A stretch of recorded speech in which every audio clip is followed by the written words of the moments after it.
Hi, my name is Jim McElvain. I'm the eCare manager for Optima Batteries. I'm here today with Brady Basner from PowerMaster Performance, alternator manufacturer. He's their sales manager. And we're going to talk to you about the relationship between alternators and batteries and charging a battery versus maintaining a battery. So Brady, thanks for coming over. I appreciate it. Thank you for having me. We've got my 92 Chevy pickup here. We did some baseline numbers, testing voltage of the battery, and what else did we test? Well, we tested the heat output of an alternator when everything's running as it should.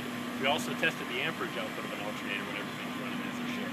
That's with a fully maintained battery and the truck just running as average. Looking at some pretty standard numbers there, the alternator was running about 115 degrees to start. You're looking at about, I think, 20-22 amps, I believe, just for total output, just with everything running as it should. Okay. It's a kind of a hot day here in Milwaukee. It's got to be around 90 degrees or more. So what we're doing right now, we've got the headlights on my truck, we've got the fans blowing inside and the radio. We're going to discharge my battery down below 10.5 volts. And once we get it deeply discharged, we're going to jump start it with Brady's pickup truck. And we're going to drive it along the same route that we just drove, which is about 10 to 15 minutes.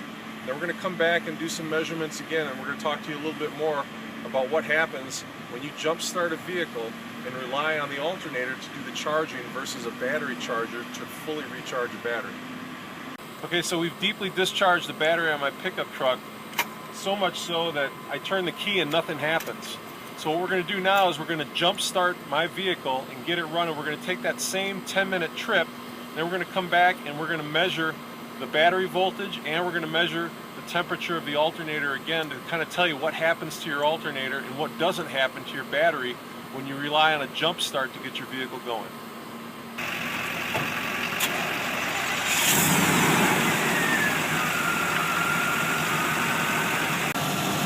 So we haven't even driven yet, and this is up to about 218, 219 for temperature. So Brady, we deeply discharged the battery, jump started it with your truck, and took some measurements, drove it for 10 minutes, came back, took some more measurements, and tell me what we found so far. Basically, in a nutshell, we got low voltage, high amperage, which is going to create more heat for the alternator, more damage, more wear over time. But I say we head inside where it's nice and cool and really take a look at these numbers. Yeah, we'll lay all the numbers out for you so you can see what we're talking about and what we dealt with here.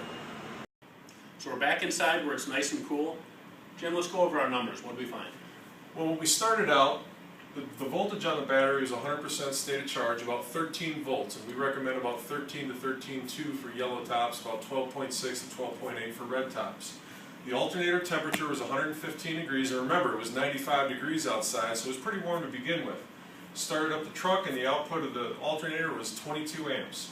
After that, we did a 10-minute drive, Brady. We went our 10-minute drive there, and as the truck was running, we had 14 volts, just as a good alternator should be putting out, running 158 degrees. And 14.4 amps. As that voltage went up, our amperage draw went down a little bit, and everything was working as it should. And we recommend a typical output of an alternator at about 13.7 to 14.7 volts when the engine's running. That's easy enough to measure. Just take your multimeter and touch your battery terminals and see what the voltage of the battery is with the engine running, and that's the output of your alternator. So then after we got done with our 10-minute drive, we deeply discharged the battery. How'd we do that? That was the fun part. We sat around and waited for everything to draw down. We had your lights on, your fans on, listened to some radio, and sat around and waited for the battery to drop down. Now this battery will be at 100% discharge at about 11.2 volts, and we got it all the way down to 7.9 volts. So maybe you left your battery discharging at the movie theater while you're watching a movie. Maybe you left it on in a garage, a light on, a glove box, or maybe you just left your vehicle for months at a time and the alarm drew it down or whatever. So when the battery gets deeply discharged, what do a lot of people do? A lot of people want to jump start it. They want to use their buddy's car or another vehicle they have and jump start that battery. And as we found out, that's not the best thing for either the battery or the alternator.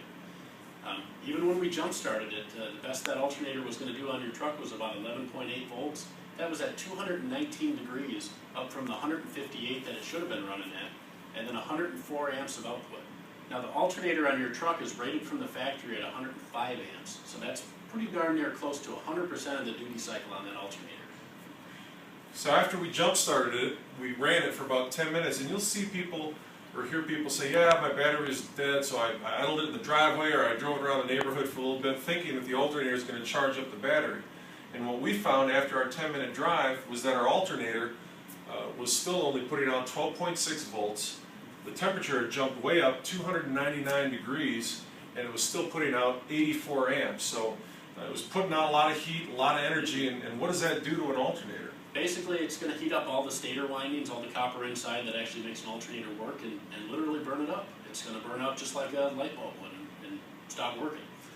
So after we shut the engine off, the resting voltage of the battery was 12.11 volts, which is about a 40% state of charge. So even after we jump started it and drove it for about 10 minutes, we still had to plug it into a battery charger to bring it back up to 100% state of charge. So I guess the bottom line is alternators are designed to maintain batteries, and if your battery gets deeply discharged to the point that you have to jump start it, you want to plug it into a battery charger and fully charge it as soon as you can. That's exactly right, Jim. They are meant to maintain and not to charge.